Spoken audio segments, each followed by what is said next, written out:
ever held in any nation. It's lasted for 240 years or something like that. Just added up, 1776. Actually, it was developed in 1783 to now. So you can count it out, and then you see that's how long it's been lasted. There's no other constitution in the entire world of any nation that has lasted that long. Well, it has also led to one of the strongest nations in the world. And there are a couple of reasons why it has led to the strongest nation in the world. One of them is its support for Israel, which I firmly believe is why God has blessed us. But there's another good reason for it, and that is because of its constitution. So let me start with this trick question. In America, we talk about, by the way, I wrote a book called Jesus is Involved in Politics. Why aren't you? Why isn't your church? And you can get it on Amazon if you're interested in it. But the question is, this is a trick question. Does the U.S. Constitution Bill of Rights give American citizens rights? Most everybody will say yes. When I ask this question to Americans, they all say yes, and they raise their hands. So let me first tell you why I wrote this book about Jesus being involved in politics. I was born in Ghana, in Cape Coast. My parents were Indian, but then I grew up in Jamaica, Ethiopia, India, and Sudan. From there we moved to Yemen. Yemen is a country, it's a Muslim country under Sharia law.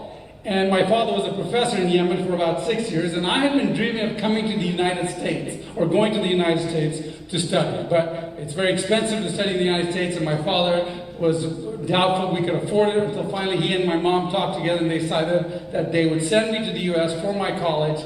As long as he continued working, they would use their savings to send me to college, and they would use his salary to keep us there. So I remember that day vividly. We got my tickets, we got the visa, we got everything. I was ready to go. It was about 2 months, because back in those days you had to do everything months in advance because we didn't have email. And I remember coming back from school one day, and my father had come home early, and he sat us all down and he told us that he had been fired from his job. Why? Well, quite simply this: my father's co-worker had committed suicide.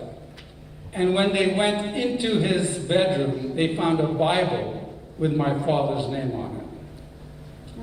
My father, I grew up in a Marxist home. My father was an atheist and a communist and a Marxist until the Lord called him. And about the age of 5, he became a Christian. So I've grown up amongst Marxists. All my cousins are Marxists. But here we are in a situation where my father had given somebody a Bible. And so he had friends in high places. He had a lot of people in many different political positions who were his students. And so they came to him and they said, look, this has happened. You know, the punishment for giving a Muslim a Bible in Yemen is beheading. We can save your life, but we can't save your job. You have 2 weeks to pack up. We'll put you in a safe house. The American embassy came to my dad and said, we don't trust their safe house. We'll put you in our safe house. So under the watchful eyes of the Marines, 2 weeks later, he was about to leave. We left right away. But my dreams of coming to America the first time were pretty much shattered. Why?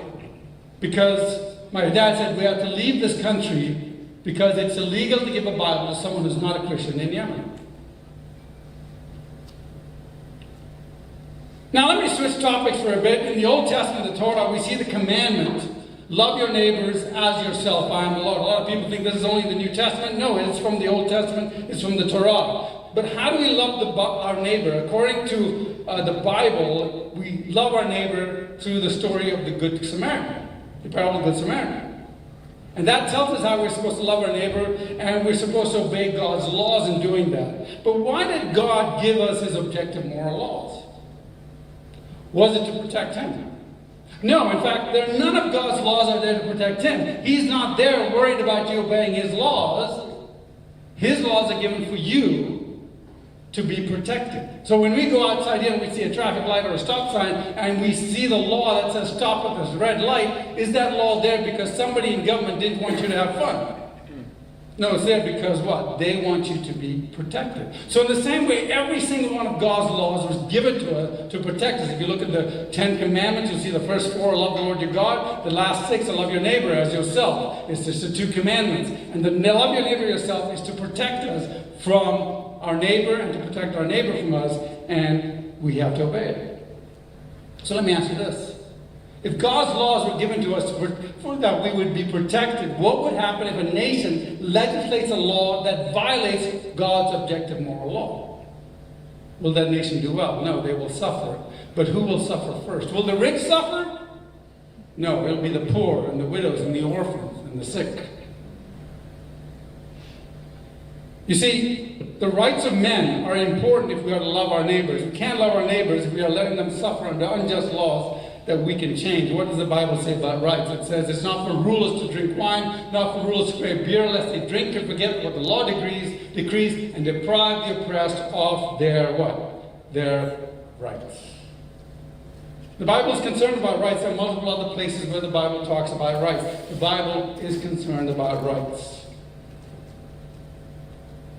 So let me ask you this. Do our rights come from government? In Yemen, the government thinks they give you the right. And the right to give somebody a Bible or to talk about your religion is not one of the rights that the government gives you. But do rights come from government? No.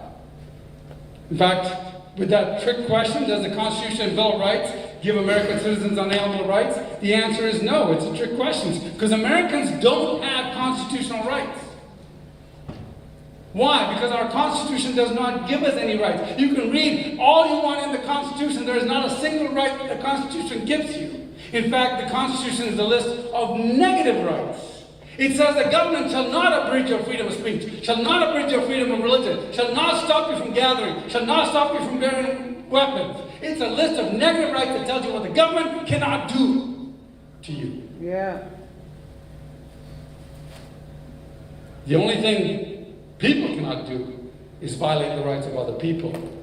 So where do rights come from? They don't come from the government. Where do rights come from? What does the Declaration of Independence say? The Declaration of Independence says, written by Thomas Jefferson in 1776, says, we hold these truths to be self-evident, that all men are created equal. They are endowed by their government? No. By themselves? No. By the masses voting? No. By their what? By their creator with certain unalienable rights. Amongst these, life, liberty, and the pursuit of happiness. So the answer is, does the government give you unalienable rights? The answer is no, not only does not give Americans unalienable rights, it doesn't give anybody unalienable rights, because they get their unalienable rights from where? From the Creator. While in the midst of COVID, our church in California was demanded to shut down, and we refused to shut down. We ended up with $4 million in fines. We're not going to pay a dime of that. We're suing the government, and we're going to win. We've won almost every case so far. But as a result, our church went from 250 people to almost 3,500 people in 8 months. Because our pastor stood on the Word of God. And we're fighting the government every step of the way, and they're losing every step of the way. Yeah. So the Declaration does not, the U.S. Constitution does not give humans unalienable rights, and every human being in the world has unalienable rights. Somebody called me from New Zealand, and he was a Maori tribesman or chieftain, and he said he was asking me questions about what we were doing in our church and what they could do in New Zealand, because New Zealand was very draconian. And I asked him this. I said, "What does your Constitution say about rights?" And then I said, "Never mind, because I don't care what your Constitution says about rights. Your rights come from God." Yes. And either your Constitution recognizes that, or your Constitution violates God's objective moral laws. But here's the question we should ask. Why do we have to have a Constitution give us unalienable? Why do we have to have the Creator give us unalienable rights? Why can't we get it from the government? Well, if the government gives you rights, the government can take them away. And what authority does the government have? Can I give myself rights? No, because I have no authority over you. Can the masses vote to give people rights? No, because that's a problem too. In fact, I have this argument with people all the time. They say, well, the masses can vote to give us rights. I said, oh, okay, so when the masses votes to make slaves, that was okay? No, the slaves were always had rights. What the masses had done was unjustly take their rights away from them. But they always had the rights. It wasn't until the state recognized those pre-existing rights that justice was restored. Now, why do I need a Creator to give me rights? Because I don't have the authority to tell you to treat him equally. I don't have the authority to tell a Nazi that he has to treat the Jew as a brother. I don't have the authority to say to a slave owner that he has to treat the slave as an owner. Why? Because I don't have authority over any of them. But there's only one person that has authority over every single human being that says you Yes. have to treat every single one of my children equal. And that is the creator of all mankind. That's why you need a creator to give you unalienable rights. Now, there's a tendency to think that Thomas Jefferson came up with this idea. But he didn't. This idea was preached for the last 200 years of the Declaration, before the Declaration of Independence was written, by pastors in pulpits all over the world that said that rights can only come from the Creator. In fact, I teach a class where I show how Thomas Jefferson took entire passages and entire thoughts from these sermons. But here's something you could miss. Which God is important? As I noted, I've lived all over the world. And I've become a sort of expert in all the different religions.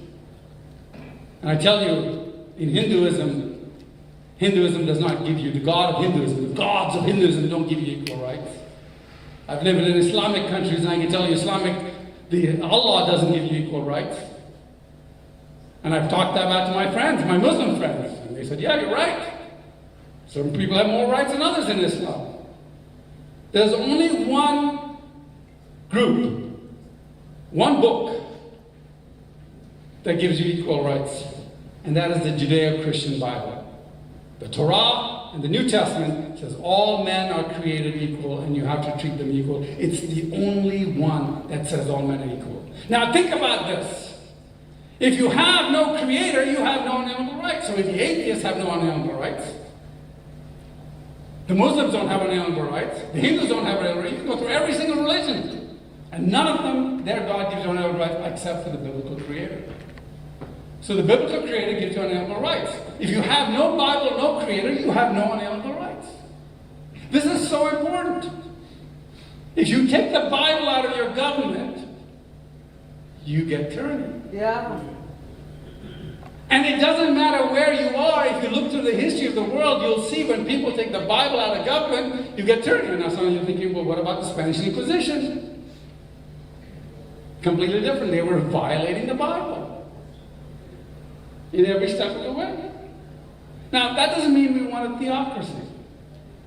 Remember, we don't want a Christian in government. We don't want a Christian government. We want Christians in government. Yes. Yes. We don't want a church government. We want a moral government. Yes. Yes. And where do morals come? The morals can only come from the supreme authority, who is the only person with the authority to give us morals. And that is God. So now you'll think, well, okay, so why do I need government? Maybe we should have an anarchy. Well, that's what the founding fathers thought about, and they said, well, what is the purpose of government? Governments don't give us rights. What is their purpose? What does the Declaration of Independence say? The Declaration of Independence says that to secure these rights, governments are instituted amongst men. So governments are not there to give us rights, but to protect the rights that we already have, and that's all they are supposed to do. Protect us from enemies within and enemies without. Amen. But protecting rights is a moral issue. In fact, all laws are based on moral values. There's not a single law that we legislate that's not based on moral values. Now you might say, well, it wasn't my moral value. Yes, it's not your moral value. The question is, whose moral values should we be legislating? Most people legislate their moral values. But the answer is this. And I asked the question like this. I said, whose moral values should we legislate? Yours, mine, Mother Teresa's, or Hitler's? And the answer is none of them. The only moral values we should be legislating is the law, what the Declaration of Independence calls the laws of nature and the laws of nature's God. Yes. Those are the only moral values that exist, and those are the only ones to legislate. And if that's true, then, if you only have to say morality, then in that case, who better to instruct the world on moral issues than pastors? And men of God and women of God. Now I realize in some countries pastors are seen as very conniving and not really godly. So we're talking about godly pastors, godly men and women. But what are rights? I mean, we talked about rights. For instance, is education a right? Is healthcare a right? What are these rights that these governments are there to protect? And People get confused about this. So I want to kind of walk you through, and this is really important because, we know freedom of speech is a right. But how do I define what a right is? Is education a right? So let's play a game. I'm going to flash something on the screen, and you tell me if it's a right or something else, okay? Now, so we have rights and we have something else. I'm going to flash it up, and you tell me what it is. Food, is that a right? Now, some of you aren't sure. That's something else. Food is something else. But you do have a right, and that's what? The right to grow food. You have the right to grow your own food. And let me make sure you understand the difference here. You have a right to grow your own food, but you're not entitled to anybody else's food. Make sense? Yes. Okay. How about this? So you have, how about the freedom of speech? Is that a right? It's a right. That's a right. Okay, but how do you exercise your freedom of speech? You're going to need a printing press or a website or a podcast. So, is a printing press a right? No. No, that's something else. Why? Because you have a right to buy your own printing press, but you're not entitled to be given a printing press by other people. Other people don't have to work to go out and build a printing press for you and then give it to you just every time you're born. You have to get your own printing press. You have the right to the freedom of speech, but you don't have a right to the tools that give you that. So, now let's look at this list.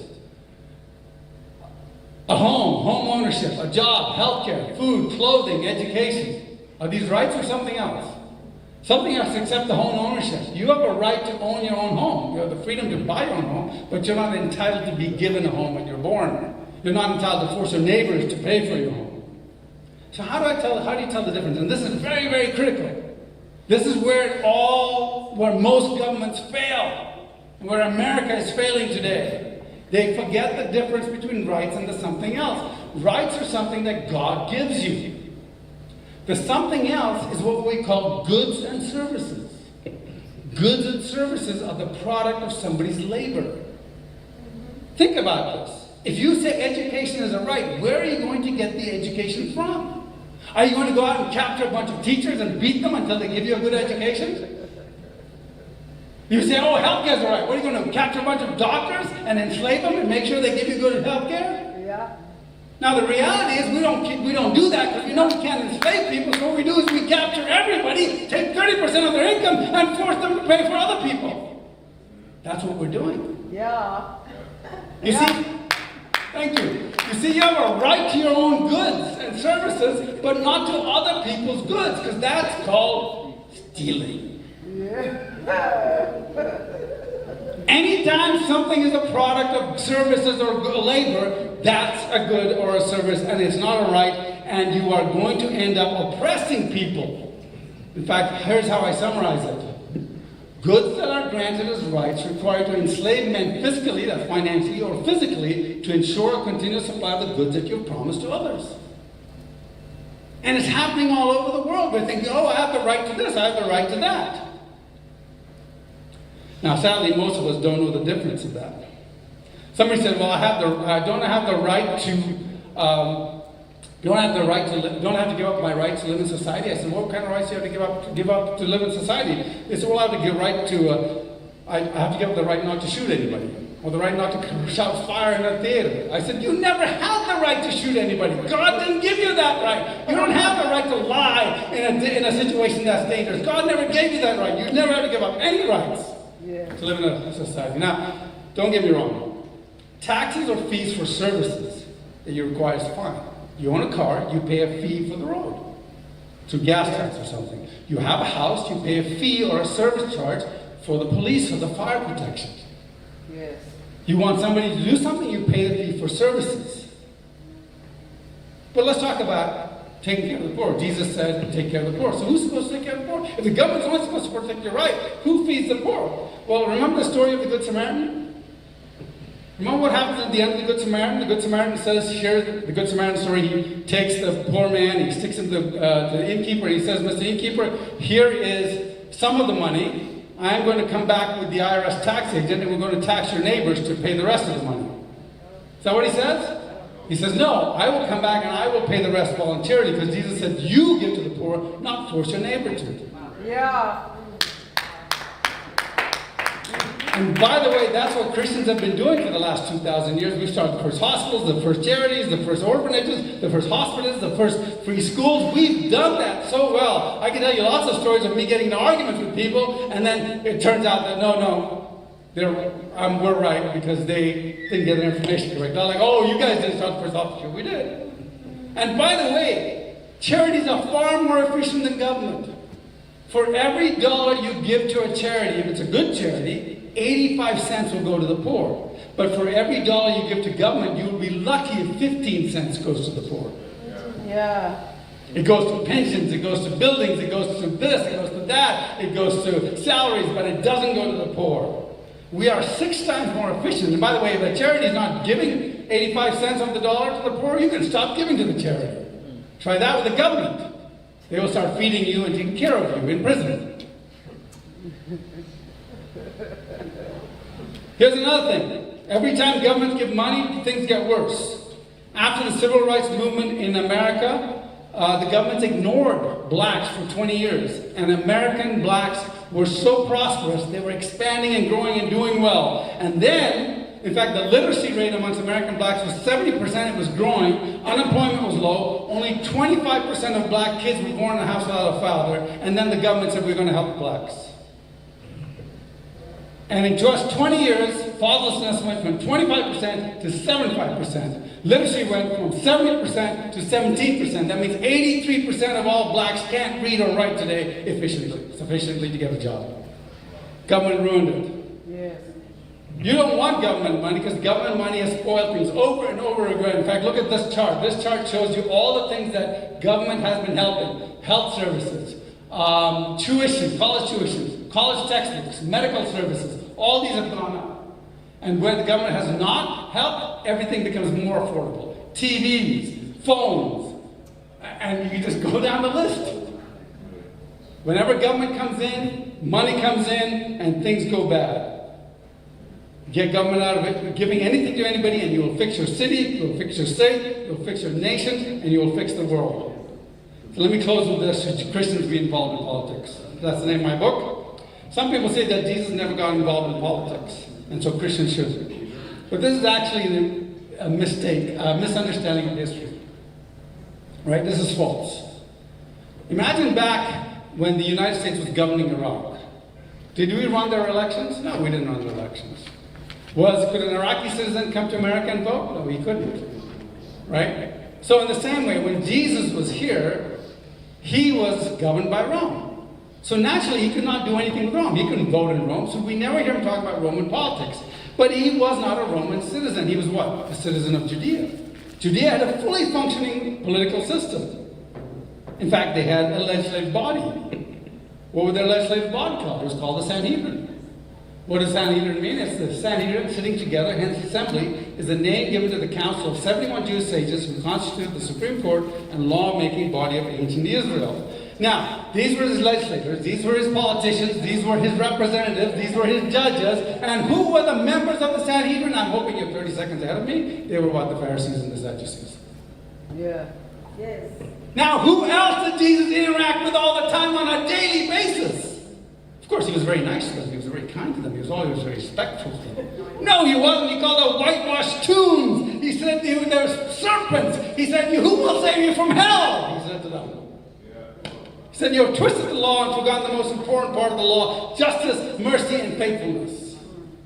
He called them names. He called Herod, his chief politician. He spoke to his president that ran the army and everything. He called him a sly fox. In the Middle East, a fox is not a good name. It's like a rat. Yes. Jesus modeled getting involved in politics. And it's modeled by John the Baptist, Peter, Paul, Nicodemus, Joseph of Arimathea, not to mention in the Old Testament by Shadrach, Meshach, and Abednego, Daniel, Esther, and every single one of the prophets got involved in politics. It's so.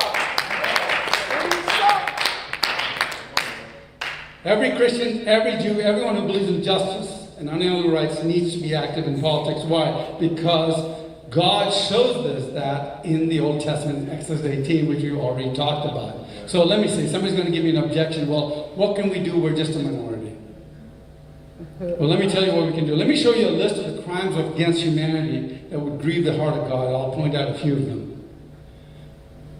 Infanticide, forced prostitution, killing of twins in Africa, killing deformed children, gladiatorial combat, kidnapping of brides. All these laws were crimes that grieved God's heart. And you go, but Neil, all these are already illegal. But let me tell you why they're illegal. They're illegal because every one of these laws and thousands of other laws were only changed because Christians and pastors changed the laws in their land. Yeah. Now imagine how heartless can you be if you say, I'm not supposed to be involved in politics. Do you still want child prostitution to be legal? Huh? Because it would be. And every time Christians have backed away, the culture has gone back to their pagan roots. Look at Germany. Christians backed off, and guess what? Germany went back to its pagan roots of sacrificing children, sacrificing people, killing people they didn't like.